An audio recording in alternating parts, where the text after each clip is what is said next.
So I was reminded recently, was at the Captain Marvel movie, and there's the point where this energy like explodes out of her like a phoenix. So I remembered that in me as a kid, and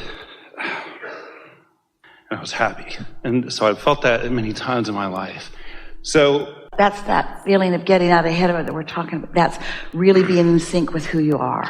It's sort of an invincible feeling, isn't it? Yeah. I mean, I can manifest it now, like sitting in front of you, and I feel it like an energy. Like, so I'm aware of this, right? I could levitate or cure cancer. Honestly, feel that way. Yeah. It's the same energy as a kid. I knew that I could astrally walk, and so much of my life now, I feel the vortex often. Sometimes glimmers, sometimes minutes, parts of days, right? And I know that point when it's happening, right? Like, not sort of in the moment, but looking back. Like, when I'm in the moment, not really conscious of it. It's just like, it's just going, right? It's just like, psh, and it's like joy and everything's. So the question I'm getting to is, I guess I don't know what to do with the conscious manifestation of it. Like, am I supposed to do that all the time? So that's part of the question. Awareness of it is really all we're asking. A desire for it, an awareness of it when it's happening. Not a quest for it, because that puts tension in it. Just an awareness of what it feels like to be in that natural state of connection. Because when you think about it, since you are a vibrational being, and you're always offering a vibration, then you are always under the influence, you might say, of something, either source or some other stream of thought. And so by being aware of that, then you can guide yourself. It's like your inner being is out ahead of you. And you could almost hear your inner being saying, follow me. And if you were to say, where are you going? To everything you've been asking for. And all the fun along the way. Follow me. Just follow me. It would be like if you were to say, well, you know, da-da-da-da-da isn't going well, and your inner being says, follow me. Your inner being doesn't say, well, what do you mean? And what's bothering you? Your inner being just says, follow me. Let's go over here. And when you are practiced as you are, then it's easy for you to do that. And that's what's happening when you are feeling those ways that you were describing. Yes. Yeah, and so that's part of it. And then somewhere in here there's real questions. It's all right. We know there is, and we are willing to wait. I've projected in my life so often, let's call them grandiose ideas. Let's say futures where I want to be, right? Like, well, let's not call them grandiose. Let's call them the next logical step. Agreed. And so I've often, myself, when I hear people say, oh, da-da-da, like that's, do what you're doing or do your homework or whatever, right? So I kind of put them aside, and I don't want to agree, but... Can you hold your thought while we pick around this just a little bit? We can feel that you don't mean that they are grandiose, but what we can feel that you do mean is that other people think they are. And that's the piece that trips you up, because when you try to see your vortex through the eyes of others who can't see it, they're not meant to see it, then it introduces unnecessary resistance. And so that's why it's a good idea to just keep things to yourself, because nobody argues with you being lighthearted. In fact, when you plan a party, aren't those the people you want to invite?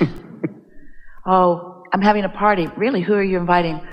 Well, I thought I would just invite everybody that I know who's depressed and see if we can't just sort of cheer them up a little bit. And even you don't want to go to that party. But when you're thinking about getting together, don't you like those fun-loving, light-hearted, easy-going, easy-laughing, playful people? That's the way you want to be. That's the way you naturally are. And when you were a kid, that's the way you dominantly were. The word dominant is really what we want to introduce into this conversation. Because, as we were saying earlier, we are not asking you to let go of responsibilities or things that you feel like are important for you to do to maintain the continuity of your life experience. Of course, that's part of life. We just want the part that is dominant to be the light-hearted part, the easier going part, the believing in all possibilities part, knowing the power of the universe and knowing your ability to connect to it, knowing your ability to be under the influence. And we want to say to you, there's nothing serious going on here. Let's stop making deliberate creation a serious thing, and let's just make it a fun and natural thing. And after a little while, it will just start feeling odd to you. Esther sometimes will say, how did I get here? And then she remembers the series of serious decisions that she made in a responsible way to get to this place that she doesn't want to be. What am I doing here? What am I doing here with these serious people who think life is hard? I don't want to hang around with humans who don't get it. I want to play with the children whose parents are not good parents. I want to play with the children whose parents neglect them and don't helicopter over them and tell them everything they're supposed to do and think. The kids that still think that the world is their oyster and that everything revolves around them and life is supposed to be fun. And now what? Now what? Now what? Now what? Now what? Now what? That was really fun. Now what? Now what? And parents say, don't you ever get enough? No, because my inner being is out ahead of me saying, follow me, follow me, follow me. You said you like this, it's over here. You said you like this, it's over here. You said you like this, it's over here. We are not teaching irresponsibility. We're teaching leverage. We're teaching empowerment. We're teaching upliftment, you see. That's where you naturally are. That's who you dominantly are. And we don't just mean your inner being dominant. We can feel that's who you dominantly are. Just don't be surprised when others don't get it, because even you only get glimpses of it. I'm trying to resolve this idea of ego, and maybe it's just a self-criticism. So I get the outside world saying, hey, and then, but when I think of something and then I myself become egotistical, I don't know how to resolve, I don't know how to understand. Here's what we'd like to say to you about that. Vocabulary, conversation, words, it's sketchy at best because people use a lot of words and they mean a lot of different things when they use a lot of different words. And so when you all say ego, what we hear is focused personality. And you said, from your non-physical vantage point, before you emerged into this body, I'm going to go forth. That's a little egotistical. You didn't say we. I am going to go don a personality, which will be my point of focus. That's egotistical. That's focusistical. It's a point of attraction. You are a point of attraction. No one else can create for you. Only you can offer a vibration, and that vibration is coming because you are focusing. And so call that focus whatever you want, but don't diminish the value of it.